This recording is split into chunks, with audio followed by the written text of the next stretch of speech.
네, 우리는 하나님 나라의 백성이죠. 주의 자녀입니다.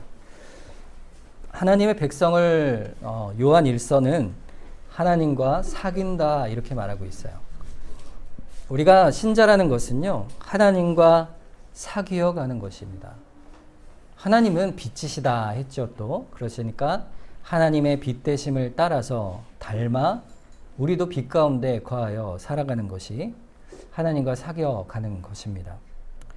그것을 하나님의 말씀과 또 성령께서 우리에게 내주하심으로 이루어 가시죠. 그래서 어둠에서 빛으로 하나님께 사귀어 가는 삶이 우리 인생의, 신자의 인생의 분명한 변화요 특징이라 할 수가 있습니다. 그런데 오늘 그 특징의 한 부분을 오늘 이렇게 설명을 하고 있어요. 하나님께서 세상을 사랑하고 세상에 속한 것을 사랑하지 말라 이렇게 말씀하시죠. 세상과 세상에 속한 것을 사랑하지 말라. 하나님께서는요, 아버지의 사랑이 그 안에 있지 않기 때문에 그렇다 그랬어요. 그러니까 아버지께서 그것을 어떻게 하시냐? 미워하신다 이렇게 말씀하시는 거죠. 하나님이 세상을 만드셨잖아요. 근데 왜 하나님이 세상을 미워하라 하실까?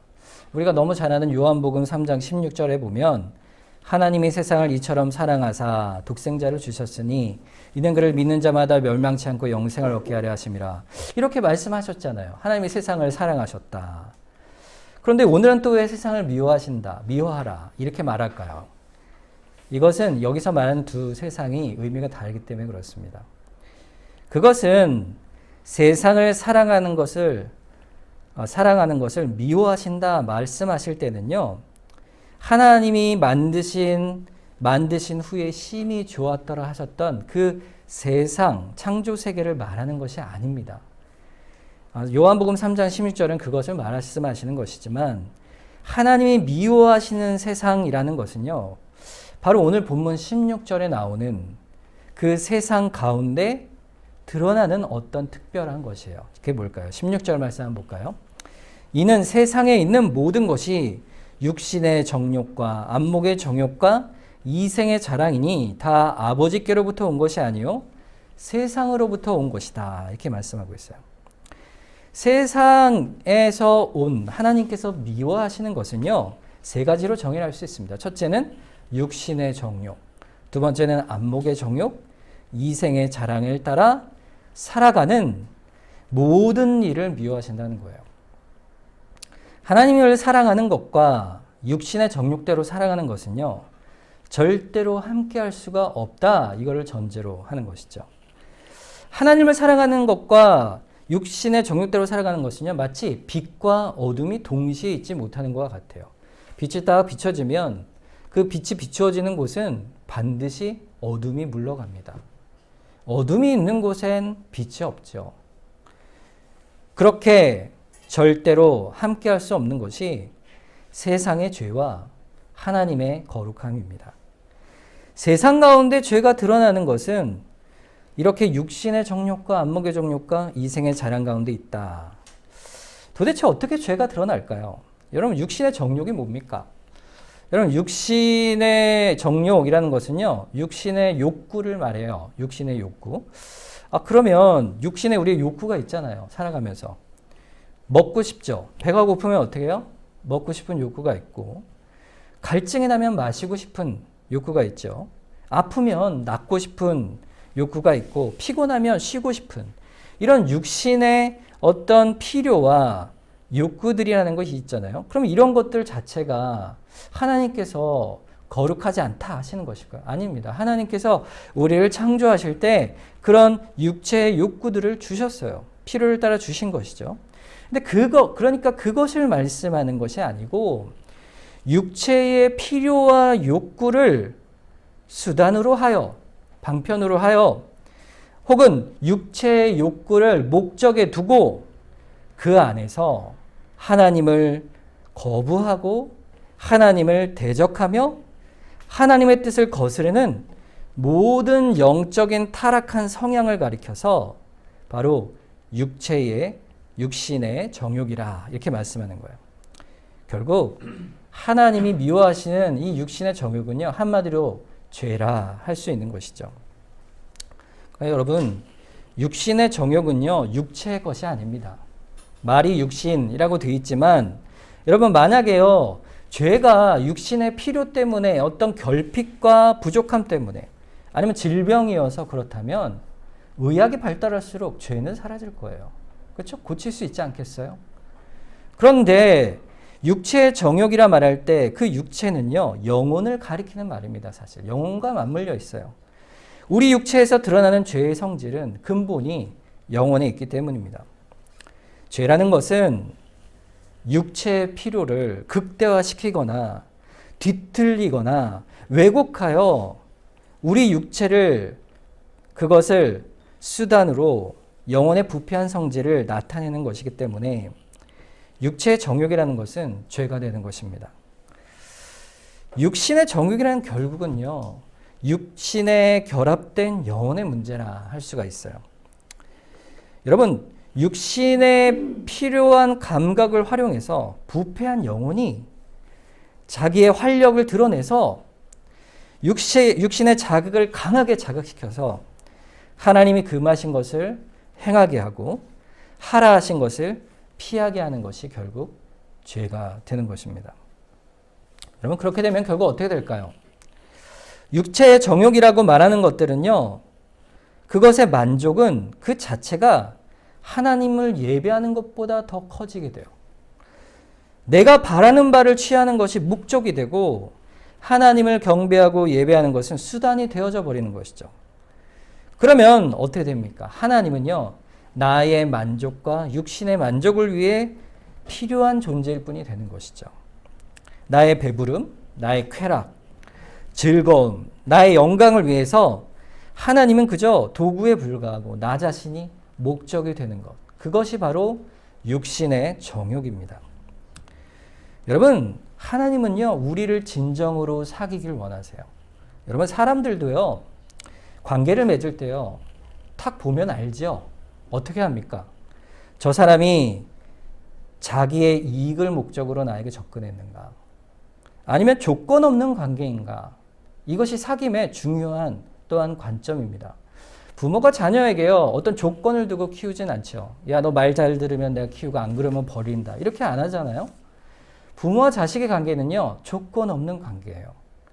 물론 부모의 입장에서 더 그렇겠지만 이것처럼 사람이 진정한 관계를 맺는다는 것은요, 어떤 목적이나 이익이 있어서 그 사람을 만난다면 그것은 우리가 봐도 사람 관계에서도 진정한 마음이 아닌 것이죠. 그러니까요, 죄의 본성을 정리하자면 이 예수님의 말씀처럼 분명한 게 없는 것 같아요. 마태복음 15장 11절 말씀. 입으로 들어가는 것이 사람을 더럽게 하는 것이 아니라 입에서 나오는 그것이 사람을 더럽게 하는 것이다. 여러분, 먹는 것이죠. 우리의 욕구에 따라 우리가 먹는 것, 욕구를 따라 행하는 것이 더럽게 하는 게 아닙니다. 사람의 입에서 나오는 것이 뭘까요? 무엇에서 나올까요? 마음에서 나오는 것이죠. 그 영혼의 성향에서 나오는 것이 그 사람을 더럽게 한다. 죄 가운데 거하게 하는 것이에요. 그러니까 죄의 근원은요, 육체가 아니라, 육체의 욕구가 아니라 영혼 가운데 있는 거예요. 그 사실을 말씀해 주는 거예요. 반대로 우리가 복의 근원도 마찬가지예요. 로마서 14장 17절에 보면 하나님의 나라는 먹는 것과 마시는 것이 아니요 오직 성령 안에 있는 의와 평강과 희락이라고 그랬어요. 우리의 복의 근원도 우리 안에 내주하시는 성령님께서 우리에게 역사하시는 의와 평강과 희락, 그것을 통해 우리가 하나님 나라의 복의 은혜를 누리게 되는 것입니다. 그러니까 결국 죄도, 우리의 삶의 거룩함도 결국 우리의 영혼의 문제인 것이죠. 여러분, 죄가 시작은 영혼이죠. 그러면 그 결과는 어디로 드러날까요? 육체로도 드러납니다. 삶으로 드러나게 돼요. 갈라디아서 5장 19절에서 21절에 보면요, 육체의 일은 분명하니 곧 음행과 더러운 것과 호색과 우상 숭배와 주술과 원수 맺는 것과 분쟁과 시기와 분냉과 당짓는 것과 분열함과 이단과 투기와 술 취함과 방탕함과 또 그와 같은 것들이라.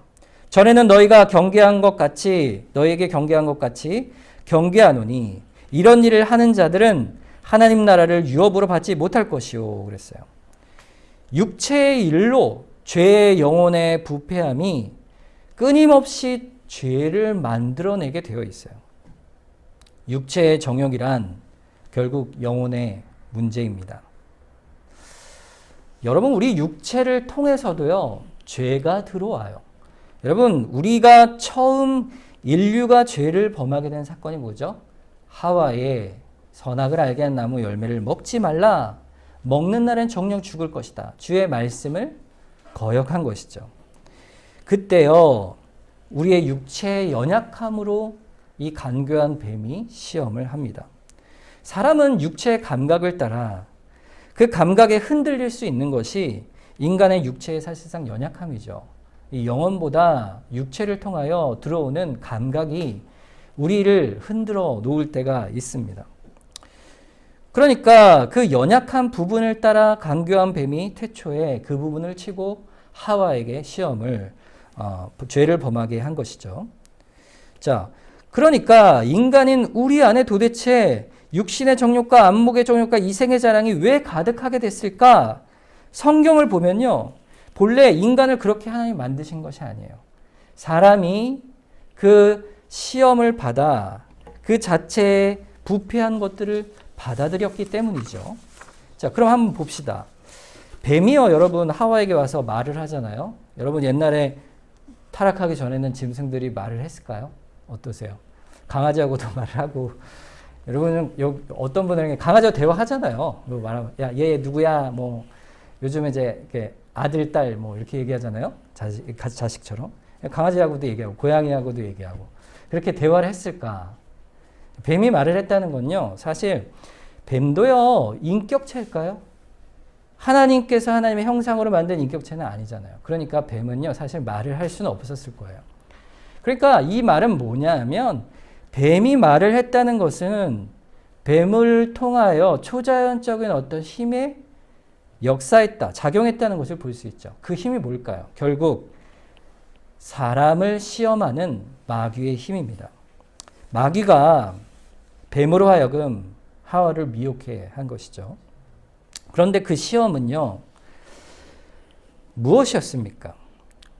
그것은 직접 하나님의 명령을 받은 아담에게 가지 않고요. 중요한 것은 하와에게 미혹했다는 것은 아주 중요한 내용을 담고 있어요. 하나님의 명령을 직접 받은 아담이 아니고요. 간접적으로 받은 하와에게 의심의 틈을 버려둔 것이죠. 이 마귀가 얼마나 지혜로운지 모르겠어요.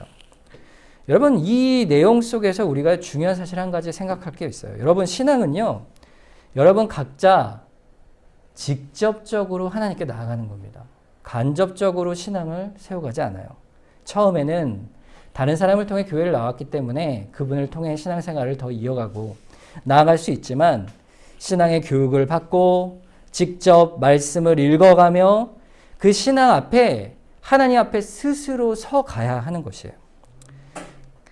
우리가 하나님의 말씀을요, 대대손손 또 다른 이에게 주 오실 때까지 가르치고 전할 때 아주 분명하고 확실하게 가르쳐 가야 합니다. 사람의 말로만 말씀을 가르쳐서는 안 돼요. 성경 말씀을 직접 읽고 그로 하여금 하나님을 만나도록 하여야 하는 것입니다. 우리 자손들, 우리 아이들이 하나님의 말씀을 스스로 읽어가고 그 가운데 말씀 안에 무릎을 꿇고 스스로 나는 주의 자녀입니다 고백하는 곳으로 가야 돼요. 그저 말로 우린 죄인이야, 예수 믿어야 구원받아, 알겠지? 이렇게 몇 마디 전해준 말로는 그 신앙을 세워갈 수가 없습니다. 그러니까 스스로 말씀 앞에 대면하여 서야 시험과 죄의 유혹과 영적인 싸움을 해나갈 수가 있는 거예요. 그렇지 않으면 힘이 없는 겁니다. 어쨌든 하와가 뱀에게 시험을 당하죠. 시험의 내용은요, 두 가지였어요. 하나님의 하나님이심을 부정하는 대로 가죠. 그 두 가지가 뭐냐면, 첫째는 하나님은 진실하시다는 거예요. 거짓이 없으시다. 두 번째는 선하시다. 그런데 이거를 뱀이 뒤틀어 버립니다. 첫째는 의심을 하게 하는 거예요. 하나님의 계명은 진실하지 못하다. 왜냐하면 먹어도 선악을 알게 하는 나무의 열매를 따먹어도 죽는다 했는데 봐라 먹어봐라 죽는지 죽지 않아 이렇게 얘기하는 거죠. 그러니까 하나님이 거짓된 자다 이렇게 시험을 하는 거예요. 왜 그럴까? 두 번째죠. 하나님은 선한 분이 아니기 때문에 그래. 왠지 알아? 그걸 먹는 날에는 너희 눈이 밝아져서 하나님과 똑같이 될 걸. 그거를 원치 않으시는 이기적인 하나님이기 때문에 결국 그렇게 금하신 거야. 그러니 먹어. 이렇게 된 거죠. 하나님의 진실하심을 거짓으로 바꾸고 하나님의 선하심을 악함으로 바꾸어 버린 거예요. 이 마귀의 시험을 어떻게 여자가 받아들입니까? 하와가 받아들이죠. 창세기 3장 6절에 여자가 그 나무를 본즉 먹음직도 하고 보암직도 하고 지혜롭게 할 만큼 탐스럽기도 한 나무인지라. 여자가 그 열매를 따먹고 자기와 함께 있는 남편에게도 주매 그가 먹었다 그랬어요. 육신의 정욕이 뭡니까? 하나님이 아닌 자신을 목적으로 살고 하나님을 수단으로 삼는 그 순간 육신의 정욕이 드러나죠. 이 말씀처럼 안목의 정욕, 안목이 뭐예요? 눈이죠. 눈으로 보이는 정욕을 따라 사는 거예요. 나무를 보니까 어때요? 먹음직도 하고 보암직도 하고 지혜롭게 할 만큼 탐스러운 것이죠. 그러니 결국에는 그 마음에 자랑과 교만이 생기는 거예요. 이 세상에서 하나님과 같이 되고 싶다. 그 욕망이 끌어나는 겁니다. 그것이 이생의 자랑이죠. 이런 하나님의 사귐에서 그 관계에서 완전히 뒤틀려 버리는 그 죄의 모습이 바로 육신의 정욕, 안목의 정욕, 이색의 자랑 가운데 드러나게 되는 것입니다. 그렇게 되면 인간에게 남는 것은요, 딱 하나예요. 육체 안에 뒤틀려진 욕망만이 우리에게 남아있게 됩니다. 그래서 인간이 부패하게 된 것이죠. 여러분, 어떻게 이 부패한 인간의 모습을 바로 잡아갈 수 있을까요? 여러분, 절대로 안 되는 게 있어요. 그게 뭔지 아세요? 아무리 때려도 안 됩니다. 여러분, 자식을요, 매로써 그 습성을 고치고 잘못된 걸 고치고 훌륭하게 키워낸 부모가 있는지 한번 보세요. 여러분, 우리가 한번 생각해 보죠. 어릴 때 그 맞아본 적이 있는 기억이 있으시죠? 저도 거의 그런 적이 없는데, 여러분, 야단을 맞잖아요. 야단을 막 맞으면 아버지가 하지 말라고 막 야단을 치시면 그 책망과 매가 싫어서 듣는 흉내는 내지만 그 중심은요, 하나도 안 달라지는 겁니다. 그러면 언제 우리가 부모의 말씀에 순종해 갑니까? 언제 그러고 싶은 마음이 들어요? 그것은요, 반대죠. 아버지와 어머니의 억압이 아니고 잔소리가 아니고 엄함이 아니고 아버지와 어머니의 사랑을 깨달았을 때 아니겠습니까? 그때야 참 내 마음이 죄송하다. 내가 잘못했구나. 그 사랑 때문에 마음에 고백이 있는 것이지 매 맞을 땐 그러지 않는 것이죠. 사람이요, 여러분, 심판을 받으면 변화될까요? 여러분, 마지막 심판을 받아서 그날이 돼서 주님이 오셔서 죄악 가운데 있던 사람이 심판받으면 그때야 돌이킬까요? 그렇지 않습니다. 성경에 뭐라고 되어 있어요? 슬피 울며 이를 간다 그랬어요. 이를 갈아요. 회개하고 부패한 심령을 고치지 않습니다. 끝까지 고치지 않아요. 그 모습이요, 노아의 홍수의 심판에 그대로 드러납니다. 창세기 6장 5절에 보면 여호와께서 사람의 죄악이 세상에 가득함과 그의 마음으로 생각하는 모든 계획이 항상 악함을 보셨다 그랬어요. 인간이 타락한 이후에 그 마음이요, 항상 죄악 가운데 있으니 하나님이 사람 만드신 것을 한탄하시고 지면에 쓸어버리기로 하십니다. 그래서 노아의 방주에 탄 노아의 가족 8명만 외에는 심판을 하시는 것이죠. 이 노아의 심판은 무슨 의미를 가질까요? 우리에게 훗날 죄 중에 있는 자가 어떤 심판을 받을 것인가를 깨달아 알도록 하나님이 긍휼 가운데 나아오도록 하시기 위해서 결국 방주이신 그리스도만을 바라보고 소망하도록 계시적으로 그 심판을 나타내 보이신 것이에요. 계시적 의미가 있는 심판이죠. 사람들이 비가 오고 물이 차오를 때 얼마나 부르짖었겠어요. 살려주시오. 아무리 절 외치고 해도 하나님께서는요, 그 비를 멈추지 아니하십니다. 끝까지 심판을 행하고 계세요. 노아의 방주에 탄 사람들만, 그들만 살아남습니다. 그리고 나서 노아가 다시 물이 마르고 육지에서 하나님께 제사를 드리죠. 그러자 하나님께서 약속을 주십니다. 8장 21절 여호와께서 그 향기를 받으시고 그 중심에 이르시되 내가 다시는 사람으로 말미암아 땅을 저주하지 아니하리니 이는 사람의 마음이 계획하는 바가 어려서부터 악함이라. 내가 전에 행한 것 같이 모든 생물을 다 멸하지 아니하리라. 누구한테 하신 말씀일까요? 내가 다시는 사람으로 말미암아 땅을 저주하지 않겠다. 꼭 사람들에게 주신 말씀 같죠? 내가 너희를 이제 다시는 이렇게 심판하지 않을게. 그런데요, 하나님께서는요, 꼭 사람을 위해서 하신 말씀이 아니에요. 모든 피조물의 고통을 보신 거예요. 왜냐하면 인간의 죄를 그 죄마다 계속 심판하시면 어떻게 해요? 날마다 심판하셔야 되니까. 이 땅에 심판이 그칠 날이 없으니까. 그래서 뒤집어 생각하면요, 하나님이 이 땅을요 계속 보호하시고 보존해 주시는 거예요. 우리 죄에도 불구하고, 죄인을 향해 죄인임에도 불구하고 하나님께서 은혜로 이 세상을 보존해 가세요. 왜냐하면 인간 대대손손 가운데 하나님께서 택한 영혼들을 불러내 구원하시기 위하여, 하나님께서 교회를 이 땅에 계속 이어가게 하시기 위하여 그 긍휼의 약속을 하여 주신 것입니다. 노아의 언약은요, 땅을 보호하는 것이지만 사실은 그 가운데 택한 백성들을 보호하시는 하나님의 환경적 보호의 은혜였던 것이죠. 그러니까 결국에는요, 인간의 부패성은요, 인간 스스로 어떤 방법으로도 고칠 수가 없는 거예요. 오직 인간은 하나님의 은혜가 아니면 절대로 변하지 않습니다.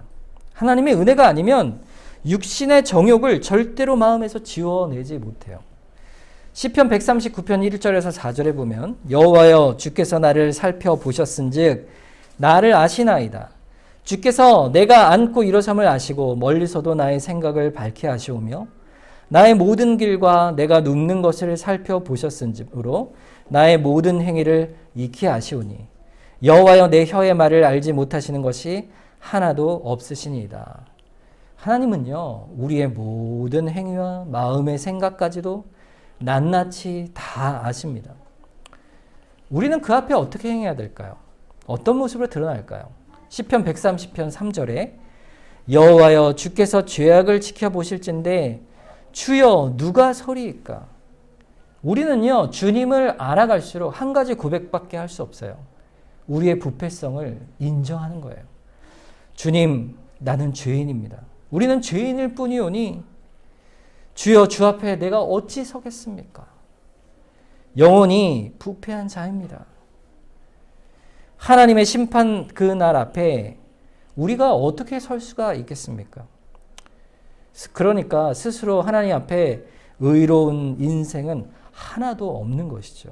우리는 본질상 진노의 자녀이기 때문에 그렇습니다. 그러면 우리가 어떻게 이 자리에 나와 있을까요? 하나님을 사귈 수가 있습니까? 그것은 단 한 가지 이유뿐이에요.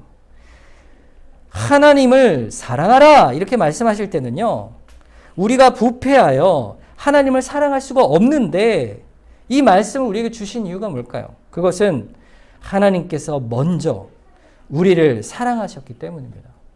하나님께서 우리를 놀라운 그 구원의 은혜로 그리스도 예수 안에서 우리를 구원하시고 품어주셨기 때문에 우리에게 사랑한다 먼저 말씀하셨기 때문에 우리에게 나를 사랑하라 이렇게 말씀하시고 있는 거예요. 그래서 세상을 사랑하지 말고 하나님을 사랑하는 것은 우리가 죄 가운데 있는데 불가능한 것을 명령하여 정죄하시는 말씀이 아니라 우리에게 베푸신 은혜로 이제 하나님께서 우리에게 사귀어 가자. 내가 너와 사귀길 원하고 너와 함께 교통하길 원하며 네가 나의 영생에 참여하는 자가 되길 원한다. 그렇게 불러내어 주신 것입니다. 하나님의 자녀가 된다는 건요, 이런 거예요. 여러분, 에스겔서에 보면요, 에스겔이 환상을 봐요. 거기에 신자들의 모습이 있습니다. 어떤 모습일까요? 해골과 뼈다귀가 무더기로 골짜기에 쌓여 있는 거예요. 그 골짜기에 있는 뼈를 보니 어때요? 여러분, 바닥에 널브러져 있는 해골과 뼈를 보면 어떻겠어요? 말라 비틀어져서 생명이 있다 볼 수 있겠습니까? 근데 거기에 힘줄이 붙고 살이 붙고 피부가 재생되고 그러다 거기 생명이 붙어 하나님의 백성으로 삼아 주셨다. 그것이 에스겔 골짜기의 해골의 하나님의 환상입니다. 하나님은 우리를 불러내실 때요, 그렇게 불러내시는 거예요. 세상을 사랑하지 말고 그 뼈와 같은 자리에서 이제는 살아, 하나님을 사랑하는 자리로 나아오라. 이것이 오늘 본문에서 우리에게 불러내시는 말씀이에요. 오늘 본문은 누구에게 결국 하시는 말씀입니까? 바로 우리에게 하시는 말씀이에요. 우리 신자된 우리에게 너희들이 어둠에 있지 말고 빛으로 나오라 불러내고 있는 거예요. 여러분, 아무리 경건한 신자라도요, 죄를 범합니다. 죄를 범하지 않는 자가 없어요. 여러분, 모세도 죄를 범했고요. 다윗도, 아브라함도, 이삭도, 야곱도, 또 베드로도, 바울도 다 죄를 범했습니다. 범하지 않는 자가 없죠. 성경에 있는 모든 신자들도 그랬듯 인간은 하나님의 긍휼의 손길이 아니면 우리가 가진 아무리 명철과 또 경건, 어떤 노력을 자랑해도 결국 우리 스스로는 우리의 오염과 죄악을 씻어낼 수가 없습니다. 인간의 욕망과 성향은 항상 하나님을 금하시는 것들을 바라기 때문에 그렇죠. 여러분, 우리 자신을 보세요. 너무 잘 알죠? 여러분, 하나님께서요, 안식일을 지키라 하셨죠? 여러분, 주일에 나와 예배하는 일이 우리에게는요, 노력이 되어야 하는 일이 것이죠. 여러분, 만약에요, 핑계와 형편이 닿으면요, 게을러지는 것이 우리예요. 하나님께서 살인하지 말라 하셨지만 나를 위하여 사람을 도구로 쓰고 해치는 일이요, 익숙합니다. 하나님께서 간음하지 말라 했으나 혼인의 범위에서 벗어나 남녀간의 관계를 금하셨지만 그러나 얼마든지 기회가 있으면 욕망대로 하고 싶어하는 것이 사람의 죄악된 모습이죠. 도둑질하지 말라. 그렇게 말씀했지만 남의 것을 탐하는 일이요, 얼마나 당연한 것처럼 여겨지는지 몰라요. 거짓은 입에 붙어 있죠.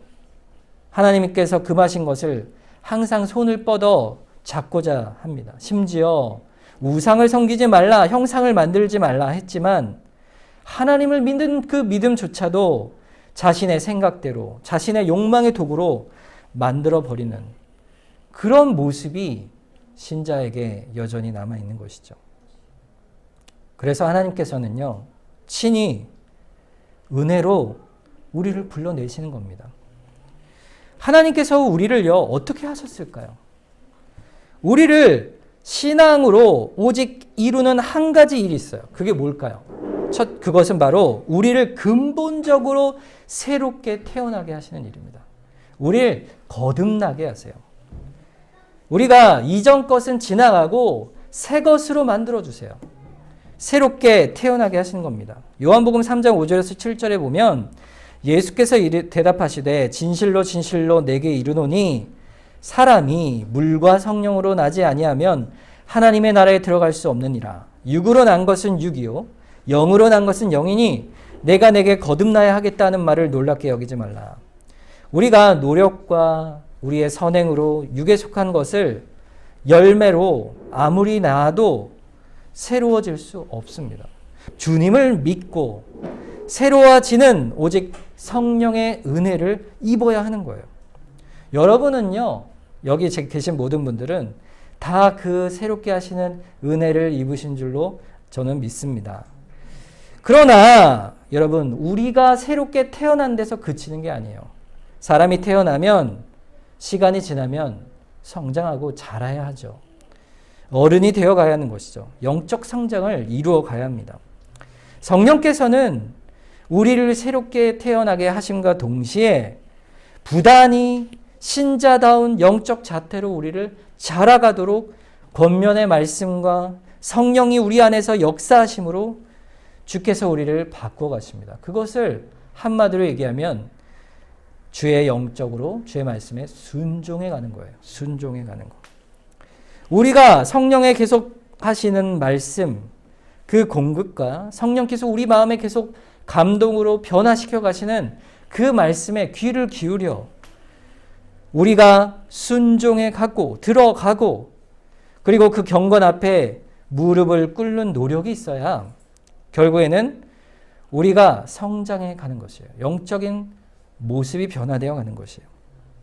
여러분, 인간의 행위로 그것을 기초해서 우리가 완성되어 간다는 것이 아니에요.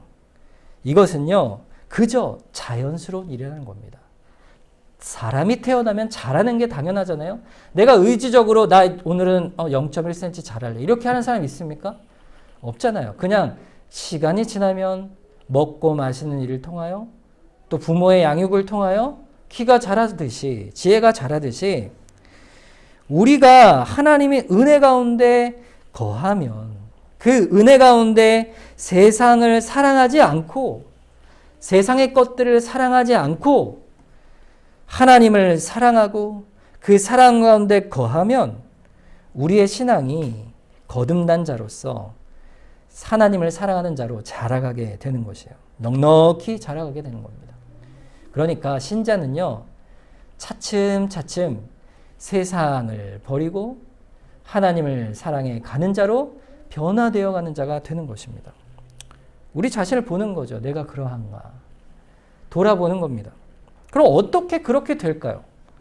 어떻게 그렇게 자라갈 수가 있을까요? 자, 첫째는요, 요한복음 15장 4절이에요. 내 안에 거하라.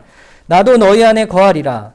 가지가 포도나무에 붙어 있지 아니하면 스스로 열매를 맺을 수 없음 같이 너희도 내 안에 있지 아니하면 그러하리라 그랬어요. 주님이 포도나무요, 우리는 가지다 그랬죠. 여러분, 가지가 떨어지면 어떻게 됩니까? 그냥 말라서 태워지죠. 생명이 있으려면 그 가지에 붙어 있어야 됩니다. 줄기에 붙어 있어야죠. 그러니까 우리가 예수 그리스도 안에 거한다는 것은요, 언제나 어디서나 어떤 상황에서도 주님만을 의지하는 믿음 안에 거한다는 거예요. 우리가 주의 은혜 안에 거하고 순종하려면 주님께 꼭 붙어 있어야 되는 거예요. 주님만 믿는 거예요. 그 안에 있을 때에만 우리가 생명이 있고 자라가게 되는 것이죠. 그러면 어떻게 됩니까? 빌립보서 2장 12절에서 13절. 그러므로 나의 사랑하는 자들아, 너희가 나 있을 때뿐만 아니라 더욱 지금 나 없을 때에도 항상 복종하여 두렵고 떨림으로 너희 구원을 이루라. 너희 안에 행하시는 이는 하나님이시니 자기의 기쁘신 뜻을 위하여 너희에게 소원을 두고 행하게 하시느니라. 사랑하는 여러분, 우리가 어떻게 우리의 구원을 이룰 수 있을까요? 그 시작과 출발은요, 13절이에요. 너희 안에 행하시는 그이 누구예요? 성령 하나님이시죠. 그분께서 그 기쁘신 뜻을 위하여 우리 안에 소망을 갖게 하신다 그랬어요. 소망을. 어떤 소망을 갖습니까? 하나님, 저는 세상을 사랑하지 않고 하나님을 사랑하고 싶습니다. 하나님이 이 죄를 미워하심을 압니다. 이 죄를 버리게 도와주시옵소서. 내 능력으로 할 수 없습니다. 하나님 붙들어 주시옵소서. 이 소망을 갖게 하신다는 거예요. 그럴 때 그 성령의 음성을 따라 우리가 순종하는 변화를 경험하게 되는 거예요. 그걸 여러분 경험하면 그때부터는요, 사람이 바뀌는 거예요. 베드로서 1장 10절에 보면 그러므로 형제들아 더욱 힘써 너희 부르심과 택하심을 굳게 하라. 너희가 이것을 행한즉 언제든지 실족하지 아니하리라. 우리가 이것을 행해 갈 때 여러분 어떨 때 우리의 믿음이 흔들리지 않을까요? 주의 말씀을 순종해 가면요, 믿음이 흔들려 가지 않는 거예요. 불순종할수록 어떻습니까? 믿음이 흔들리죠.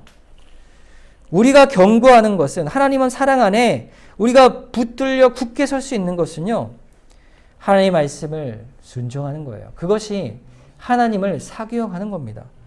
하나님과 깊은 사귐을 알고 그분의 사랑을 알고 그분의 사랑 안에 거하고 하는 것은 우리가 그 순종을 소망하며 행해 나갈 때 그 맛을 알 때 그 하나님의 사랑을 깨달을 때 그때 하나님께로 나아가게 되는 겁니다.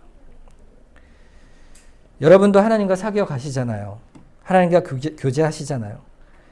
하나님은요, 그럴 때 우리에게 큰 은혜를 베푸셔서 이겨갈 수 있는 힘을 주시는 겁니다. 이 말씀을 다 요약하면 요한일서 5장 1절에서 4절 말씀이에요. 예수께서 그리스도이심을 믿는 자마다 하나님께로부터 난 자니 또한 낳으신 이를 사랑하는 자마다 그에게서 난 자를 사랑하느니라. 우리가 하나님을 사랑하고 그의 계명을 지킬 때에 이로써 우리가 하나님의 자녀를 사랑하는 줄을 아느니라. 하나님을 사랑하는 것이 이것이니 우리가 그의 계명들을 지키는 것이라. 그 계명들은 무거운 것이 아니로다. 무릇 하나님께로부터 난 자마다 세상을 이기느니라. 세상을 이기는 승리는 이것이니 우리의 믿음이니라 그랬어요. 하나님의 말씀입니다. 우리가 예수 그리스도를 믿는 자마다 하나님께로부터 났다 이렇게 말하잖아요. 예수 그리스도를 믿고 붙드는 자는요, 그를 사랑하는 자는 어떤 자입니까? 어떻게 할 수가 있어요? 2절과 3절에 나오죠. 우리가 하나님을 사랑하고 그 계명을 지킬 때에 하나님의 자녀를 사랑하는, 우리가 하나님의 자녀를 사랑하는 줄 안다 그랬죠. 그 다음에 3절에도 하나님을 사랑하는 것은 이것이다. 그게 뭡니까? 우리가 그의 계명을 지키는 것이다. 그 계명들은 무거운 것이 아니다 그랬어요. 여러분, 예수 그리스도를 믿어 하나님께로 나아가는 자들은요, 계명을 지키는 거예요. 하나님 말씀을 순종하는 거예요. 순종하면 무거운 것이 아니에요. 그것이. 나에게 수고하고 무거운 짐진 자들아 다 내게로 오라 내가 너희를 쉬게 하리라 그러셨잖아요. 그러면서 내 멍에는 쉽고 내 짐은 가볍다 그러셨어요. 왜 그럴까요? 하나님을 사랑하고 그 사랑을 경험하면, 그러면 우리 삶의 순종이 너무 가벼워지는 거예요. 그 기쁨을 아니까.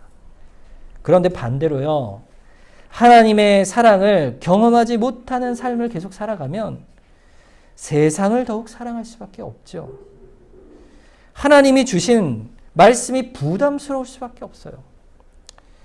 그럼 어떻게 해야 됩니까? 하나님, 하나씩 하나씩 제가 순종해 가겠습니다. 저의 걸음을 붙들어 주십시오. 하나님이 한 걸음이 저에겐 지금 힘들지만 하나님 이걸 붙드실 줄 믿습니다. 그렇게 한 걸음을 내디딜 때, 순종을 내디딜 때 주께서 우리를 붙드시는 거예요. 그때 우리 삶의 기쁨으로 바뀌는 거예요. 하나님을 사랑하는 것이 뭔지를 깨닫고 거룩함을 잊게 되는 거예요. 경건의 생활이 주는 유익이 이것이에요. 여러분, 우리 생활은요, 사실 영적인 싸움은요, 인내잖아요. 어떻게 죄된 우리의 본성을 거슬러서 살아갈 수 있습니까? 하지만요, 하나님께서 인내할 때 기쁨도 주시고 소망도 주시는 거예요. 그날에 하나님께서 칭찬하셔서 우리에게 상을 주실 것을 소망하는 것이죠.